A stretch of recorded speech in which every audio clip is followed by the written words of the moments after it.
والصلاة والسلام على سيد الأنبياء والمرسلين أما بعد فأعوذ بالله من الشيطان الرجيم بسم الله الرحمن الرحيم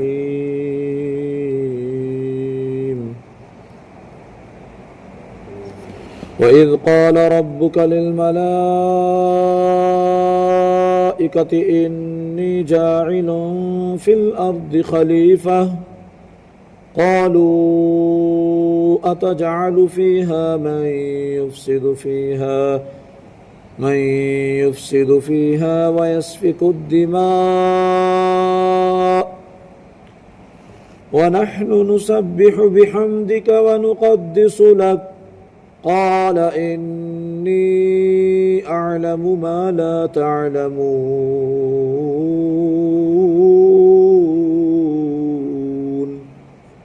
صدق الله العظيم پڑھیے الصلاة والسلام علیک یا رسول اللہ وعلى آلك وأصحابك يا حبيب الله الصلاة والسلام عليك يا نبي الله وعلى آلك وأصحابك يا نور الله نويت سنة الاعتكاف. اللہ پاک کلام مقدس میں ارشاد فرماتا ہے وَإِذْ قَالَ رَبُّكَ لِلْمَلَائِكَةِ إِنِّي جَاعِلٌ فِي الْأَرْضِ خَلِيفَةً، اور یاد کرو جب تمہارے رب نے فرشتوں سے فرمایا میں زمین میں اپنا نائب بنانے والا ہوں. تو انہوں نے عرض کیا کیا تو زمین میں اسے نائب بنائے گا جو اس میں فساد پھیلائے گا اور خون بہائے گا؟ حالانکہ ہم تیری حمد کرتے ہوئے تیری تسبیح کرتے ہیں اور تیری پاکی بیان کرتے ہیں. فرمایا بے شک میں وہ جانتا ہوں جو تم نہیں جانتے. حضرت آدم علیہ السلام اور فرشتوں کے واقعات پر ضمنی تبصرے سے پہلے ایک مرتبہ آیت کی روشنی میں واقعہ ذہن نشین کر لیں. اللہ تعالیٰ نے حضرت آدم علیہ السلام کی تخلیق سے پہلے فرشتوں سے فرمایا کہ میں زمین میں خلیفہ بنانے والا ہوں. اس پر فرشتوں نے عرض کی اے اللہ کیا تو زمین میں اس کو نائب بنائے گا جو اس میں فساد پھیلائے گا، جو اس میں خون بہائے گا؟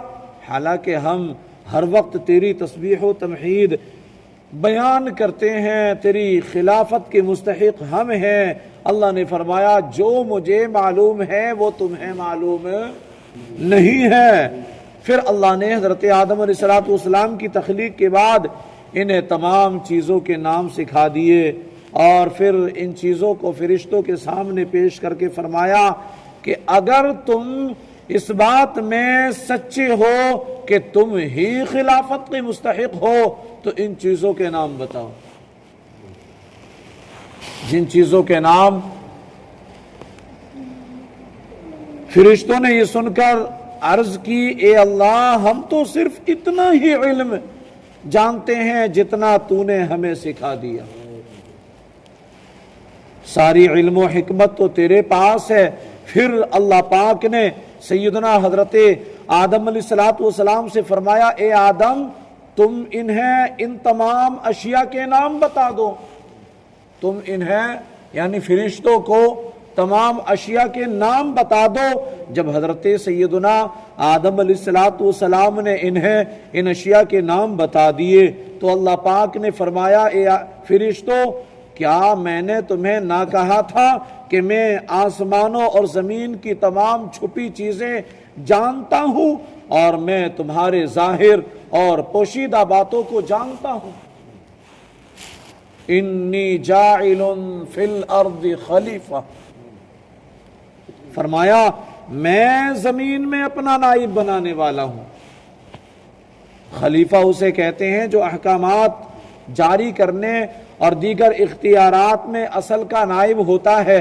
اگرچہ تمام انبیاء علیہم الصلاۃ والسلام اللہ تعالیٰ کے خلیفہ ہیں، لیکن یہاں خلیفہ سے حضرت سیدنا آدم علیہ الصلاۃ والسلام مراد ہیں۔ اور فرشتوں کو حضرت سیدنا آدم علیہ الصلاۃ والسلام کی خلافت کی خبر اس لیے دی گئی کہ وہ ان کے خلیفہ بنائے جانے کی حکمت دریافت کریں اور ان پر خلیفہ کی عظمت و شان ظاہر ہو کہ ان کو پیدائش سے پہلے ہی خلیفہ کا لقب عطا کر دیا گیا اور آسمان والوں کو ان کی پیدائش کی بشارت دے دی گئی تھی۔ آسمانوں میں پیدائش سے پہلے ہی چرچے ہونے لگے، زمین میں چرچے ہونے لگے، تمام میں حضرت سیدنا آدم علیہ السلام کو مشہور کر دیا گیا کہ اللہ کے خلیفہ بنے گے۔ یاد رہے کہ اللہ تعالی اس سے پاک ہے کہ اس کو کسی سے مشورے کی حاجت ہو۔ البتہ یہاں خلیفہ بنانے کی خبر فرشتوں کو ظاہری طور پر مشورے کے انداز میں دی گئی۔ اس سے اشارتاً معلوم ہوتا ہے کہ کوئی اہم کام کرنے سے پہلے اپنے ماتحت افراد سے مشورہ کر لیا جائے۔ مسجد میں کوئی کام کرنا ہے، کمیٹی والے ممبران بیٹھ کر مشورہ کریں، اس میں برکت ہے۔ مدرسے کا کوئی کام کرنا ہے، کمیٹی والے اور ممبران مل کر مشورہ کریں، اس میں برکت ہے۔ گھر میں کوئی کام شروع کرنا ہے، اپنے بیوی بچوں کو ساتھ لیں، اپنے بھائی بہن کو ساتھ لیں، مشورہ کریں، ہو سکتا ہے کسی کا مفید مشورہ کام آ جائے، کام بن جائے۔ تو یہ مشورہ کرنا یہ تو سنت الہیہ ہے۔ تو یہاں یہی فرمایا گیا کہ اپنے ماتحت افراد سے مشورہ کر لیا جائے تاکہ اس کام سے متعلق ان کے ذہن میں کوئی خلش ہو تو اس کا ازالہ ہو جائے یا کوئی ایسی مفید رائے مل جائے جس سے وہ کام مزید بہتر انداز سے ہو جائے۔ اللہ تعالیٰ نے اپنے حبیب صلی اللہ علیہ وسلم کو بھی صحابہ کرام سے مشورہ کرنے کا حکم دیا، جیسا کہ سورہ آل عمران میں ارشاد باری تعالیٰ ہے وَشَاوِرْهُمْ فِي الْأَمْرِ، اور کاموں میں ان سے مشورہ لیتے رہو۔ اور انصار صحابہ کرام علیہم رضوان کا وصف بیان کرتے ہوئے اللہ پاک نے ارشاد فرمایا وَأَمْرُهُمْ شُورَى بَيْنَهُمْ، اور ان کا کام ان کے باہمی مشورے سے ہوتا ہے۔ تبھی تو یہ دنیا فتح کر ڈالی، اسلام کے پرچم کو لہرا دیا، اللہ کے نام کو بلند کر دیا اور اسلام پوری دنیا میں پھیل گیا۔ حضرت انس بن مالک رضی اللہ تعالیٰ عنہ سے روایت ہے، میرے نبی پاک صلی اللہ علیہ وسلم نے ارشاد فرمایا جس نے استخارہ کیا وہ نامراد نہیں ہوگا، جس نے استخارہ کیا وہ نامراد نہیں ہوگا، اور جس نے مشورہ کیا وہ نادم نہیں ہوگا۔ جس نے مشورہ کیا وہ نادم یعنی شرمندہ نہیں ہوگا، اور جس نے میانہ روی کی وہ کنگال نہیں ہوگا۔ اَتَجْعَلُ فِيهَا مَن يُفْسِدُ فِيهَا، کیا تو زمین میں اسے نائب بنائے گا جو اس میں فساد پھیلائے گا؟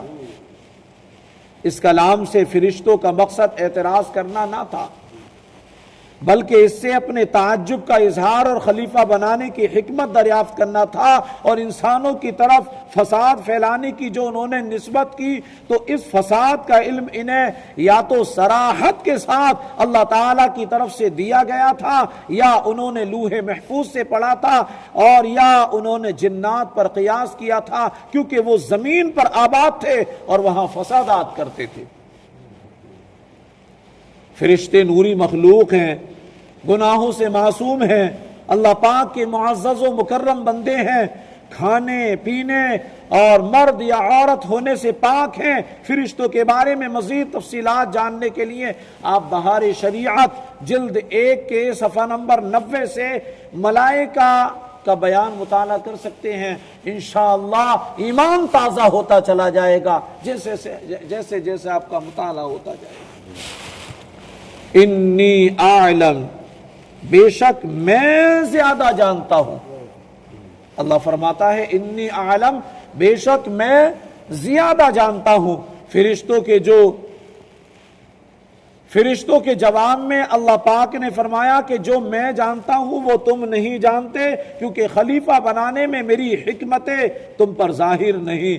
بات یہ ہے کہ انہیں انسانوں میں انبیاء بھی ہوں گے، انہی انسانوں میں انبیاء علیہ السلام بھی ہوں گے، اولیاء بھی ہوں گے، علماء بھی ہوں گے، اور یہ حضرات علمی اور عملی دونوں فضیلتوں کے جامع ہوں گے۔ تو جن کو اتنی فضیلتیں دی جائیں گی تو بھلا وہ کیسے خلیفہ ہونے کے لائق نہیں ہوں گے؟ صلو علی الحبیب صلی اللہ تعالی علی محمد صلی اللہ علیہ وآلہ وسلم۔ الحمدللہ رب العالمین والصلاة والسلام علی سید المرسلین۔ یا رب مصطفیٰ رسول کریم صلی اللہ علیہ وسلم کے واسطے ہمارے والدین کی، ہمارے استاد و پیر کی اور ساری امت مسلمہ کی مغفرت فرما دے۔ اے اللہ، کلام مقدس کی تلاوت کی، اس کا ترجمہ بیان کیا، اس کی تفسیر کی، مولا اسے اپنی بارگاہ میں قبول و مقبول فرما لے۔ اے اللہ، قرآن پاک کی تفسیر کے حلقے میں ہم نے شرکت کی ہے، مولا اس شرکت کی برکت سے ہم سب کی تمام آزمائشیں دور کر دے۔ اے اللہ، ہمارے بگڑے ہوئے کاموں کو بنا دے، رکے ہوئے کاموں کو چلا دے، روٹھے ہوئوں کو منا دے، روتے ہوئوں کو ہنسا دے۔ اے اللہ، ہم سب کو تیرے محبوب کا سچا عشق عطا فرما دے۔ اے اللہ، تیری عبادت میں جی لگا دے۔ اے اللہ، ہمارے سجدوں میں لذتیں عطا کر دے، تلاوت قرآن کا ذوق و شوق عطا فرما دے، درود و سلام کی کثرت کرنے والا بنا دے، ہماری اولادوں کو ہمارا فرما بردار بنا دے۔ اے اللہ، ہماری بستی پر خاص اپنا فضل و کرم فرما دے، ایسا کرم فرما، ایسا کرم فرما کہ ہماری بستی کا بچہ نمازی بن جائے۔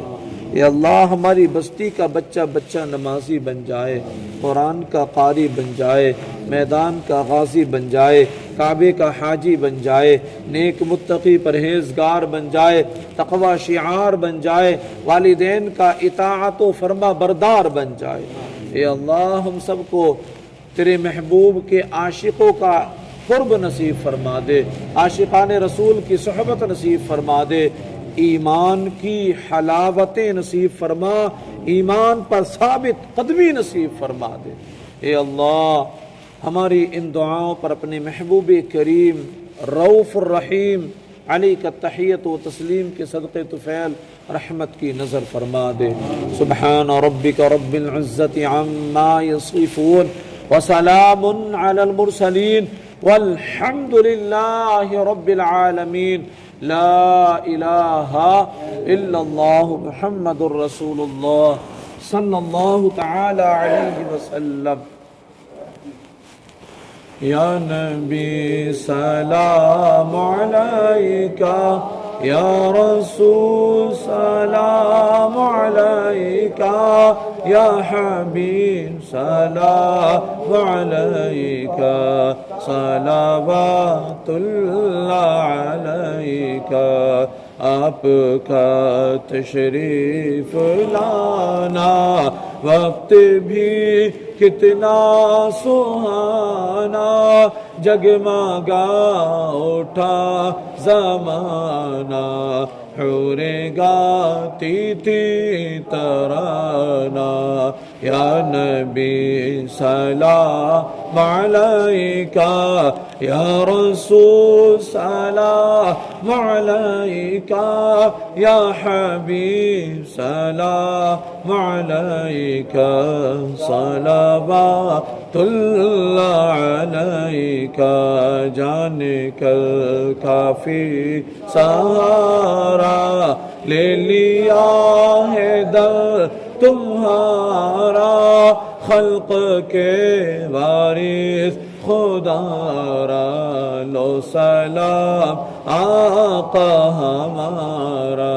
یا نبی سلام عليك يا رسول سلام عليك يا حبيب سلام عليك صلوات الله عليك الصلاة والسلام عليك يا رسول الله الصلاة والسلام عليك يا حبيب الله الصلاة والسلام عليك يا نبي الله وعلى آلك وأصحابك يا نور الله صلى الله تعالى عليه وسلم سبحان ربك رب العزة عما يصفون وسلام على المرسلين والحمد لله رب العالمين لا إله إلا الله محمد رسول الله صلى